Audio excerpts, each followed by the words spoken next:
TRS నాయకుడు రోహిత్ రెడ్డి గారు press చూసాం. ఆయన చెప్పిన దాంట్లో ఒకటైనా నిజం లేదు. దాంట్లో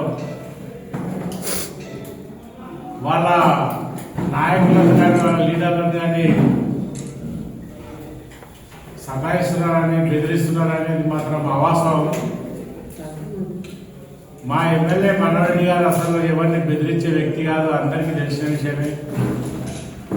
ఆయన ఎవరితో కూడా కఠినంగా మాట్లాడింది కూడా మేము ఇంతవరకు చూడలేదు, ఎవరు కూడా చూడలేదు. కాలంలో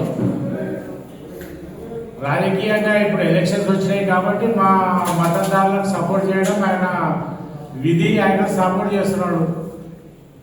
మీరు నిలబెట్టికే మీకు శాతగాళ్ళకు ఉన్నప్పుడు మంది మీద చెప్పడం ఏంటి, వాళ్ళు ఇట్లా వాళ్ళు గచ్చిపోయారు వీళ్ళు గచ్చిపోయారు అనేది అన్ని అబద్ధం.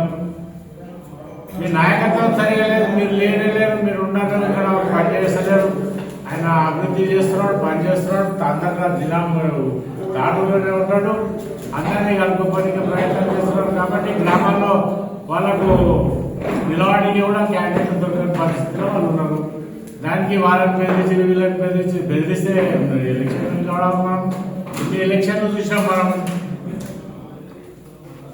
ఇంకా కొన్ని రోజులు ఇట్లనే చేస్తే కూడా మీకు ఒకటి కూడా మిగిలిన పరిస్థితి గ్రామాల్లో అవుతుంది. కాబట్టి మీరు బాగా గుర్తుపెట్టుకున్నారు. ప్రజలు ఉంటే ప్రజల్లో పనిచేస్తే ప్రజలతో మమేకమైతే ప్రజలు ఏంటుంటారు. కానీ మీరు ఎప్పుడన్నా వచ్చి మేము అన్ని ఎలక్షన్లలో కొట్లాడతామంటే ఎవరు లేకుంటారు. దౌర్జన్యాలు అనవా మీకు గెలవని ఏమున్నాయి, వాళ్ళ దౌర్జన్యాలు ఎట్లెట్లుంటే ఎవరెవరిని ఇళ్ళలో జొర్రి మరి కొట్టినవి కూడా చూసినాం. మేము చాలా మంది చూసినాం ఇళ్ళలో జొర్రి కొట్టిన వాళ్ళు. ఆ పోలీస్ బండ్ల మీదకి వెళ్ళి ఇట్లా ఎక్కిపోయి పోలీస్ స్టేషన్ కాడ కొట్టింది కూడా చూస్తే మనం. వాళ్ళ దౌర్జన్యం అంతా ఎవరు చేయలేదు దునియాలో. నేను ఇంతవరకు ఆ నాయకులు కూడా దౌర్జన్యం మీరు చేశారు కాబట్టి ప్రజలు బుద్ధి చెప్పారు.